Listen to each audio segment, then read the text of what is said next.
देखा होगा कि जब भी किसी को बिजली का झटका लगता है तो अधिकतर केसेस में लोगों की मौत हो जाती है। क्या इसके पीछे का साइंटिफिक रीजन आप जानते हैं? चलिए मैं आपको बताता हूं।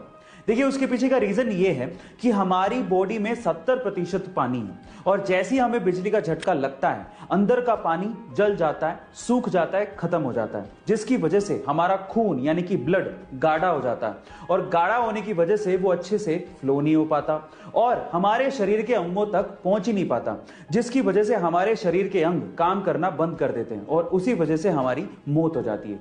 ये था इसके पीछे का साइंटिफिक फैक्ट। क्या इसके पहले तक ये साइंटिफिक फैक्ट आप जानते थे? और अगर नहीं जानते थे तो चैट सेक्शन में जरूर लिखिएगा। देश में कई लोगों का ऐसा मानना है कि राजनीतिज्ञ और भ्रष्टाचार ये एक दूसरे के पर्यायवाची हैं, लेकिन हर राजनीतिज्ञ ऐसा नहीं होता। जैसे उदाहरण के तौर पे लाल बहादुर शास्त्री जी। गाइस, लाल बहादुर शास्त्री जी ने प्रधानमंत्री पद की शपथ एक फटी हुई धोती में ली थी और बाद में ऐसा पता लगा कि लाल बहादुर शास्त्री जी के पास सिर्फ 2 ही धोती और सिर्फ 2 ही कुर्ते थे। प्रधानमंत्री बनने के बाद उनकी धर्म पत्नी ने उनसे कहा था कि अब आप नई धोती क्यों नहीं ले लेते? तो उसके बाद जो लाल बहादुर शास्त्री जी ने कहा वो आप लोगों को सुनना चाहिए। उन्होंने कहा कि देश के करोड़ों किसान ऐसी ही धोती पहनते हैं और मुझे नई धोती पहनने का कोई अधिकार नहीं है। गाइस, आपका लाल बहादुर शास्त्री जी के सरल जीवन के बारे में क्या कहना है चैट सेक्शन में जरूर लिखेगा। चीन के एक शहर हुबेई में यांगजी नदी के ऊपर एक डैम बना हुआ है। इस डैम का नाम है 3 जॉर्ज डैम। ये डैम 2335 मीटर लंबा और 181 मीटर ऊंचा है। ये डैम इतना बड़ा है कि इस डैम की वजह से हमारी धरती यानी कि हमारी अर्थ का रोटेशन तक धीमा हो गया है। Oh my God! क्या इसके पहले तक के फैक्ट आप जानते थे? और अगर नहीं जानते थे तो चैट सेक्शन में जरूर लिखिएगा।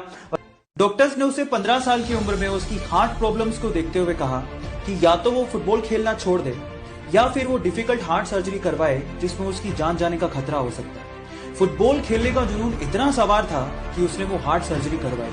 अपने इसी फुटबॉल के जुनून के चलते ये माली का बेटा आज विश्व का सबसे महंगा फुटबॉल खिलाड़ी बना है। Yes, I am talking about Cristiano Ronaldo, जो सिर्फ फुटबॉल खेलकर 700 करोड़ रुपया सालाना कमाता है। क्या आपने है ऐसा जुनून? और अगर है तो जीत आपकी पक्की है।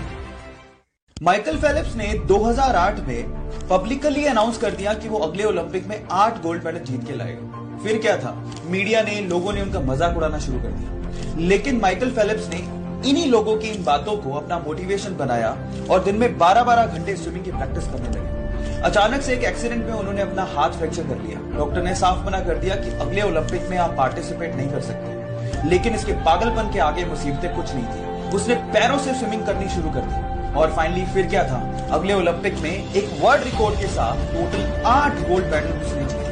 इसी को कहते हैं, अगर आप जिद करते हो तो जीत आपकी पक्की है। सपने तो शायद हम भी बहुत बड़े देखते हैं, लेकिन मुसीबतों और बहानों के आगे हमारे सपने घुटने टेक देते हैं। लेकिन एक वो लड़की थी जिसके सपनों के आगे मुसीबतों और बहानों ने घुटने टेक दिए। एक गरीब परिवार में पैदा हुई। बचपन उसका खेतों में काम करके निकला।